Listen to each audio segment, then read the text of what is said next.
I'm going to use fictitious names and not reveal any stuff that could be used to identify the parties. As such, I'll be referring to myself as Pete and my fiancée as Laura.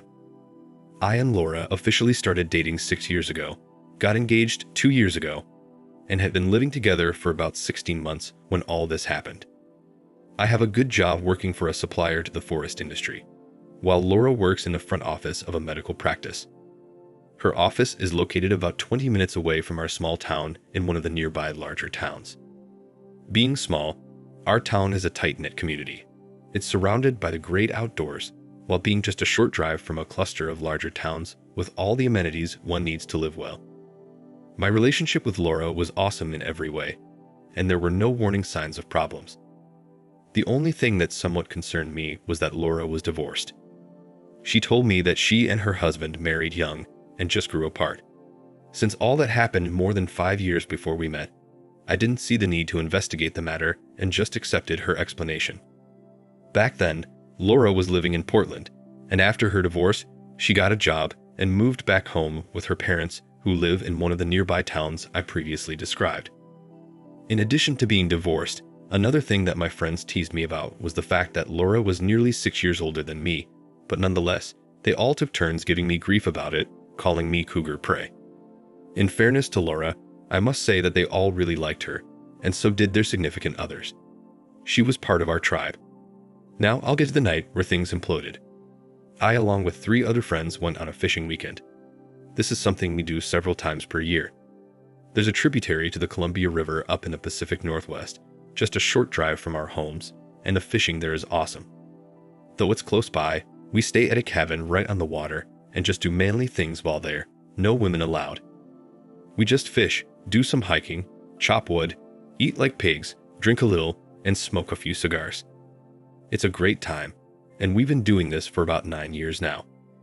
On these weekends, we all take Friday off and meet up at the cabin after work on Thursday evening. We usually stay over 2 nights, then head back home in time for Saturday dinner and spend the rest of the weekend with our ladies. For this particular trip, we all arrived on Thursday evening like normal and cooked up some steaks. After dinner, we were sitting around the fire pit, talking and sipping on bourbon when I got a call from one of the guys I work with. He told me that he and his wife were out for dinner in a nearby town and they saw Laura there.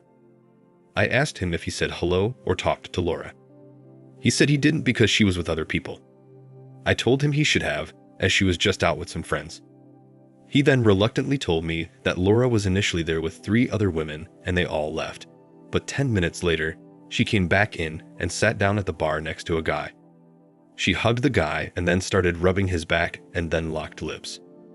I couldn't believe it and asked if she was still there, but he said no, advising they left together about 15 minutes ago. I thanked him and hung up. He then sent me a couple of pictures, including one of Laura and the guy passionately kissing. The dude in the picture looked like a total loser. I was obviously upset and checked her phone location and saw it was back at my house. I told my guys I had to go home and see what the heck was going on. They asked why and I explained. They all told me I couldn't drive as I drank too much, but I said I didn't care and that I was leaving. At that point, they decided that our friend Phil, who doesn't drink, would drive us all to my house. They wanted to be there to support me, so we all piled into Phil's truck and headed in that direction. On the way, they all told me that whatever I do, I needed to remain calm and to not do anything stupid. But I responded and said I'll try my best, but asked that they make sure I don't. Our other friend, who I'll call Scott, had gone through infidelity with his first wife, so he suggested that once we get there, we must record everything for our own protection. On the way, I kept saying maybe it's all a misunderstanding, but deep down I knew that was unlikely. My place is a small but super nice cabin that I bought on land contract from the current owner. I remodeled the entire cabin myself with the help of my friends, of course. The cabin is located in a deeply forested area on a gravel road just outside town. There are only a few other homes on the road, so it's lightly traveled. When we turned onto the road to make the short drive back to my house, we had Phil turn off the headlights and only use the running lights the rest of the way in order to be stealthy. I swear, it took us nearly 15 minutes to go less than a mile driving in the dark like that. When we got there, Laura's car was not visible. However, there was a black Chevy Impala parked in front of the garage.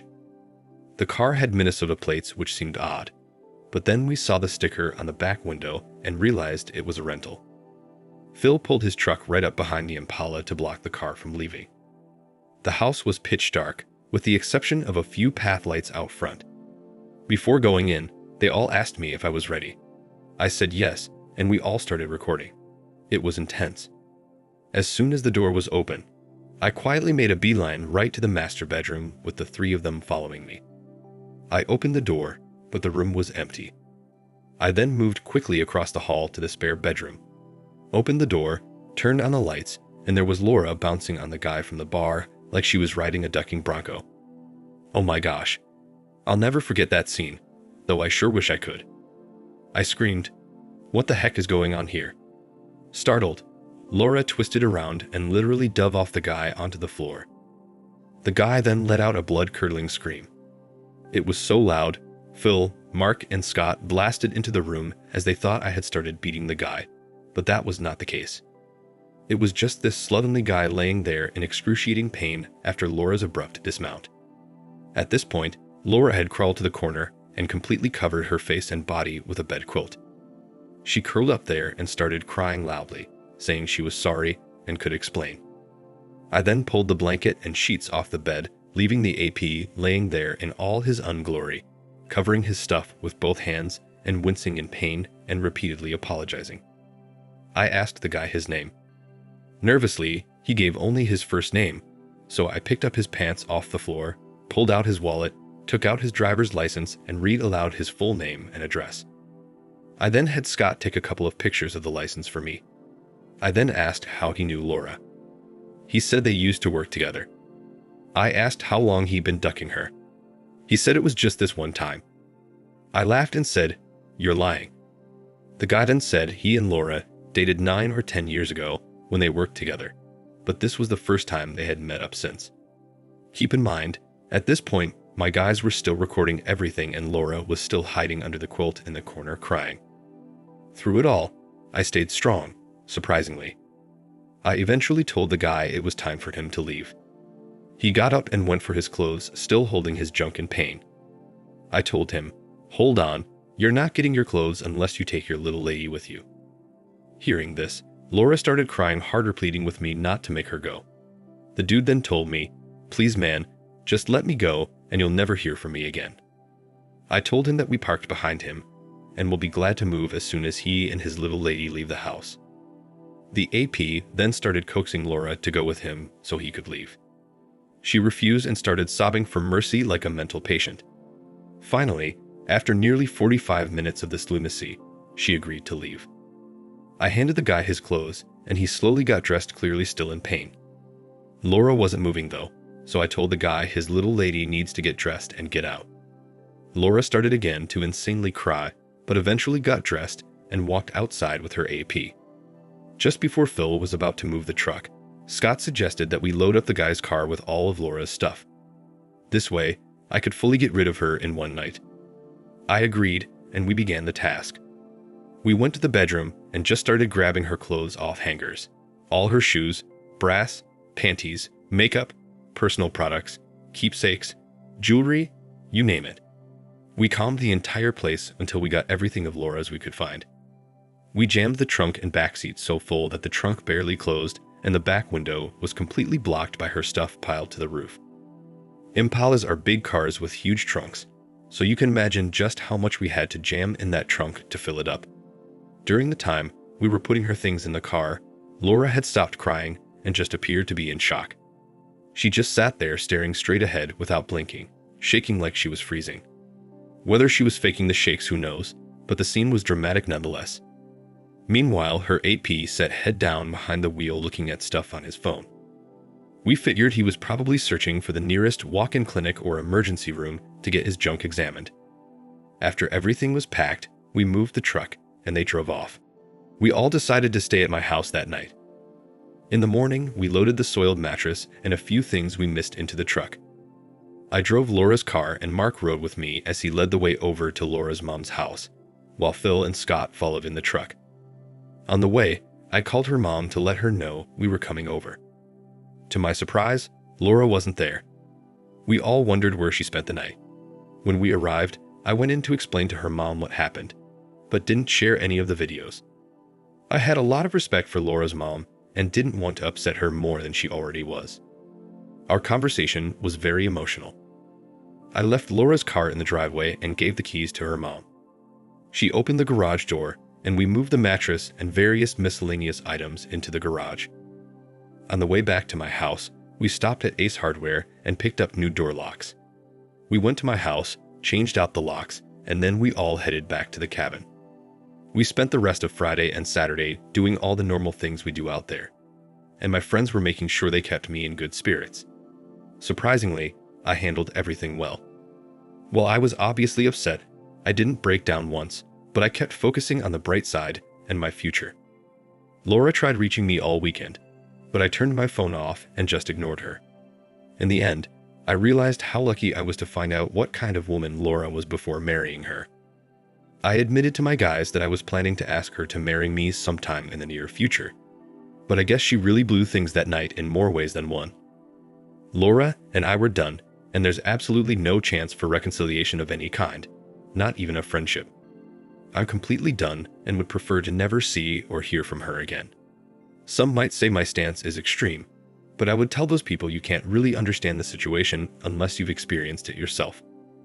I know myself well, and the best thing for my sanity is for me to learn from this and move forward with my life. Moving forward without Laura was not as difficult as it sounds, as the Laura I loved for nearly 6 years died the night she gave herself to the other guy. For me, I don't give second chances to anyone. Burn me once and we're done, and not just with women, but with everything. Now, just to put in some details about Laura and her lover boy. A few weeks later, I found out he's 39 years old, married with 2 teenage kids and lives in the Portland area. By the way, I'm 28 and Laura is almost 34. After I ended things with her, I reached out to the guy's wife through social media. As it turned out, she was already in the process of divorcing him, but he had been begging her to reconsider. The evidence I provided sealed their fate. What she then told me blew my mind. She said Laura and her husband worked together 11 years ago and had an affair. I interjected and said her husband told me they dated. She said that was a lie, they never dated, that they were both married and cheated on their spouses. She said she discovered the affair and then told Laura's husband, who immediately divorced her. Laura's explanation about her marriage ending because they drifted apart was a lie. The guy's wife further explained that instead of divorcing, she made her husband move out and they lived apart for nearly 5 years while still making him pay for everything. Eventually, she let him move back in for the kids, which she said in hindsight was a mistake. She said she's got a great job now. Her kids are grown and she no longer needs him. She didn't come right out and say it, but from her description of things, she's been getting her needs met by others while having minimal intimacy with her husband since he cheated on her. Now, there's a couple of things I must add here. The guy has an okay job, but I make at least $30,000 more than him. He's 5 feet 9 inches tops and is out of shape and flabby. As far as looks go, he's average at best. I must also add that his package was well below average. I know this because I unfortunately saw it firsthand the night I confronted them. Regardless of his shortcomings though, the guy obviously has something Laura can't resist. Maybe it's some sort of kink fetish or something, who knows. As for Laura, her mother tells me she's an emotional mess. She misses me terribly and is truly regretful. I did agree to have one final conversation with her, which took place a few months after D-Day. I did it for Laura's mom as she begged me to just let her apologize. I agreed, with the understanding that I would be recording the call. On the call, she said all the things you would expect. How sorry she was, she misses me so much, she regrets everything, the affair meant nothing, I'm the only man she ever loved, yada yada. I listened to her, and when she finished, I asked if that was all she had to say. She said yes, then asked me how I was doing. I told her I was doing great now, which made her cry. I then politely ended the call, and that was the last contact I had with her. Looking back, I would have done some things differently, like probing more into the reason why her marriage ended. But I realize now that getting into a relationship with a woman is a high-risk game. No matter what precautions you take, it's never going to be fail-safe. You just never know how she's going to turn out. Well, as for me, I'm taking a break from women now. Interestingly enough, the AP's wife messaged me and told me she found me attractive and said if I ever wanted to get a little revenge, she would gladly oblige. No joke, she came right out and propositioned me like that. I politely told her thanks but no thanks. Two wrongs don't make it right, as they say. So that's all, folks. It's over. I hope my story can help others who are working through infidelity and all the loss, pain, and humiliation that comes with it. One recommendation I have for those of you who are is to get yourself a good support system. Things would have turned out much worse for me that night had my friends not been with me. Stay strong and live well. Pete. Thank you for watching. Like, comment, and subscribe if you enjoyed the video. Until next time, I'll see you again. Take care.